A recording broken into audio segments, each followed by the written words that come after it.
Welcome to the Survivor to Thriver show with your happiness expert, Samia Bano. Do you feel stuck, silent, and stressed? Is something hurting your heart and soul? Are you burning yourself out? If so, you are in the right place because this is the podcast people from all over the world join in to learn exactly how to stop suffering and start living with inner peace and joy. Let's get started. Hey, welcome back to the Survivor to Thriver show.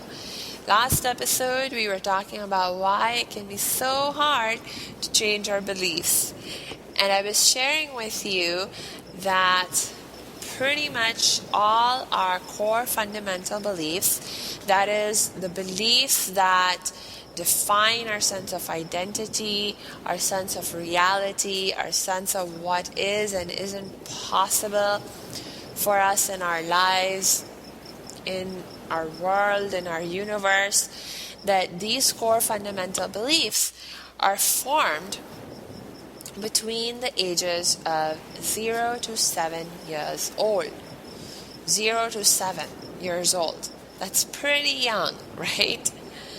Now, I just want to clarify that when I say our core fundamental beliefs are formed between 0 to 7, I'm not saying that we are born as blank slates. Not at all.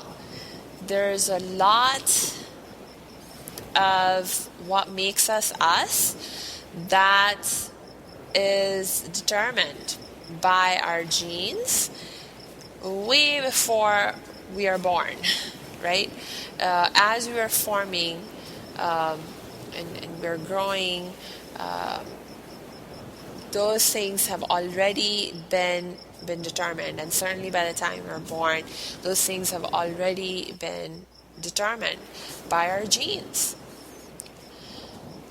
So if you hang out with a bunch of babies, like I'm talking about even really young little babies, you can tell that the different babies have different personality characteristics. They have different temperaments, different abilities, right? Different likes, different dislikes, and so on and so forth. And these are all reflective of all those aspects of our characters, our personalities, our identities that have been determined by our genes. And, you know, we're not blank slates.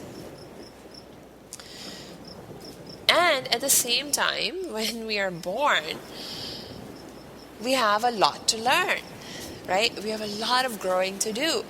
So did you know, for example, that when babies are born, they actually can't see very well?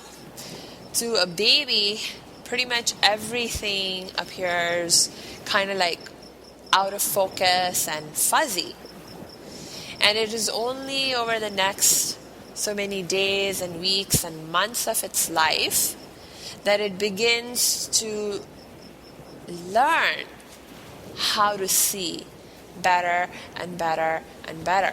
So that as the baby grows older and older and older, it is able to start to distinguish between different colors, different shapes, different textures, and so on and so forth.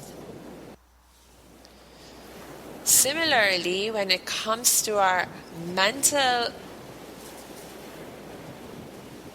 capabilities, see, our genes have defined certain potentials that we have. So, for example, we have the potential to learn language. But we have to learn the language, right? And you when you're first born, you're not born knowing how to speak. You're not born knowing how to understand different languages. You have to learn. It's a process of learning and growth. Similarly, when it comes to the skills of comprehension, of evaluating, of judging, of critical analysis, these are also skills, mental skills that we have to learn and become better at through practice over time. And when we are still as young as between the ages of 0 to 7 years old, we still have a lot of learning and growing to do. So it is quite inevitable, actually, that when we are that young and we're doing the best we can with what we know and what we have to understand what's happening around us, to process through the experiences, the feelings that we are having, what we're seeing and hearing, and so on and so forth.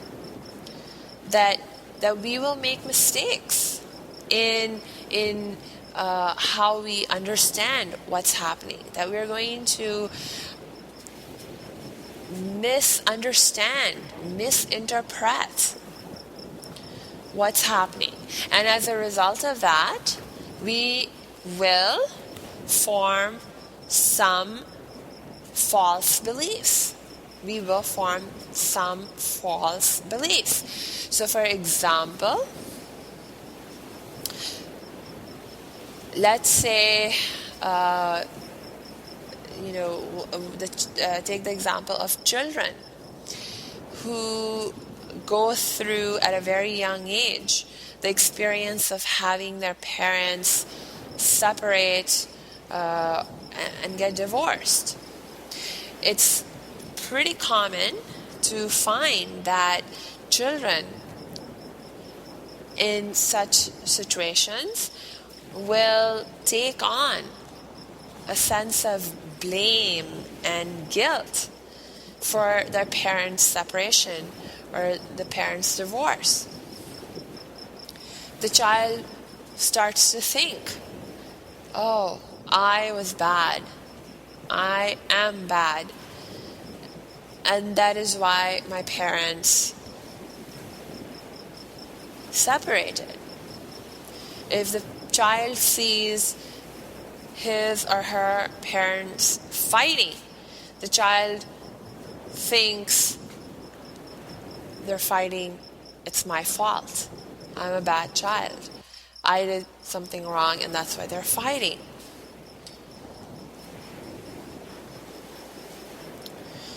If a parent leaves, the child may think, my mom has left or my dad has left because they don't love me, because I'm a bad child. And they may think they don't love me, and then they may think I'm not lovable. And this becomes a belief. And they grow up with this belief, and they may, as they're growing up, it's become a part of their unconscious mind. So as they're growing up, they may not even consciously realize or recognize anymore that they're holding on to this belief of I'm not lovable or I'm not loved.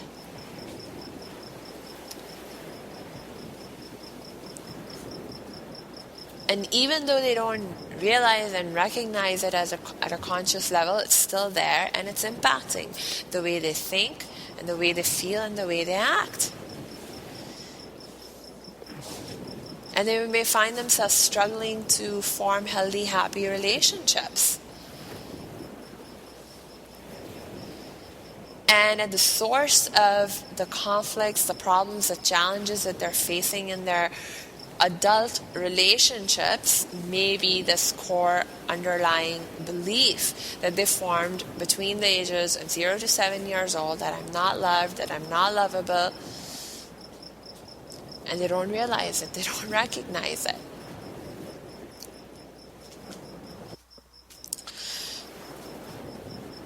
So the problem isn't really that we form false beliefs or that we form these kinds of negative beliefs that can hold us back.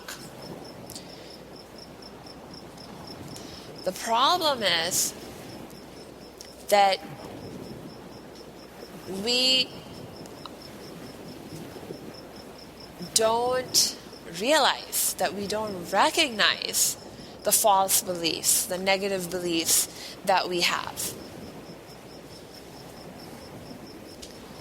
And we're not willing to, not that we're always unwilling to change, but it's just part of also the way that we're built, that we are resistant to change when it comes to our beliefs, right?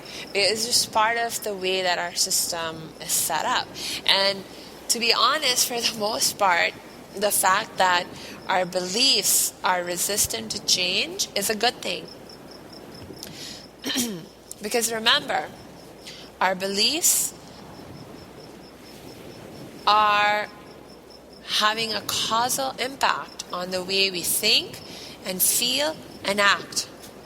So if our beliefs were constantly changing or very easily changed, then the way that we think and feel and act would also be constantly changing or be very easily changed.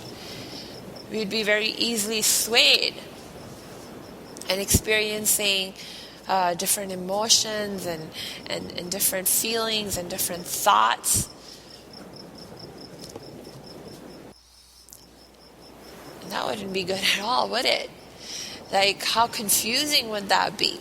That now you're feeling this way about a particular person or situation or thing, and then you're feeling a completely different way because your beliefs have changed, and then maybe you're feeling a third way and a fourth way because your beliefs keep changing. We wouldn't be able to be stable, right? And who wants that kind of instability? Wow, I wouldn't want that for sure. So for the most part, the fact that our beliefs are fairly resistant to change is a good thing. It just becomes a challenge when it comes to those beliefs that we've been holding on to that are in fact false, that are in fact and that are very negative, and holding us back from being able to live our full potential, from being able to choose to be happy, choose to live with inner peace and joy, choose to eliminate suffering from our lives and all those good things.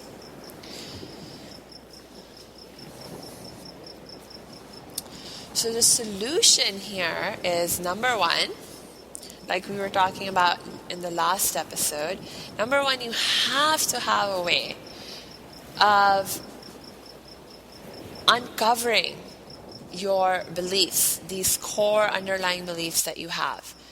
You have to have a way to realize, to recognize, to bring into your consciousness what your underlying beliefs are, so that you can make conscious decisions and choices from a place of greater maturity and greater understanding that you have now. Make choices of what you're going to believe and how you're going to think and feel and act. So you have to be willing to not only bring to consciousness what your beliefs are, but be willing to change them where they're not serving you. Right? So a lot of people are very resistant to change. See, even when they realize and they recognize that the beliefs that they have, the way that they're doing things, that the way that they're thinking is causing big problems for them, rather than changing the way they're thinking, feeling, acting, they hold on. Because they don't have that sense of openness. They don't have that willingness to change. So they hold on to the way that they think and feel and act, and attempt to change the world, attempt to change other people, to come into alignment with their way of thinking and feeling and acting. And it just makes the problems even worse for them and causes a lot of unnecessary conflict in their lives and all of our lives, in fact. And it's a big problem, and I say it's unnecessary conflict because the beliefs and the ways of thinking and feeling and acting in question are based on negative beliefs and false beliefs. So it would actually serve us much better and promote our happiness and inner peace and joy to a much greater extent if we were to be able to change our beliefs and change the way we're thinking and feeling and acting, rather than trying to change all the world and all the other people around us, right? So the challenge for you for right now is to, I hope you did the homework I gave you last episode, which was to just identify for yourself, hey, what are some beliefs that I have that are limiting me, that are having a negative impact, that are actually false beliefs that I formed when I was really, really young. So, but once you have identified them, it's like then your homework for today is to take that a step further and like really dig deep into your heart and your mind and say, hey, am I willing to change? And what am I going to change these false beliefs to, these negative beliefs to?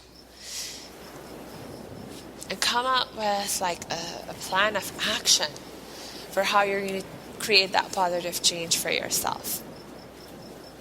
And you know, this is a tough process. We've been talking about, hey, our beliefs can be hard to change, right? So you need help and support. If you, if you get help and support, you'll make your life a lot easier. You will be able to get through the process of change much more quickly, more effectively, and hopefully with more love and joy and happiness, with the right kind of support in your life, with the right kind of help in your life, right? So reach out for help and support. And you know that I'm one person you can reach out to.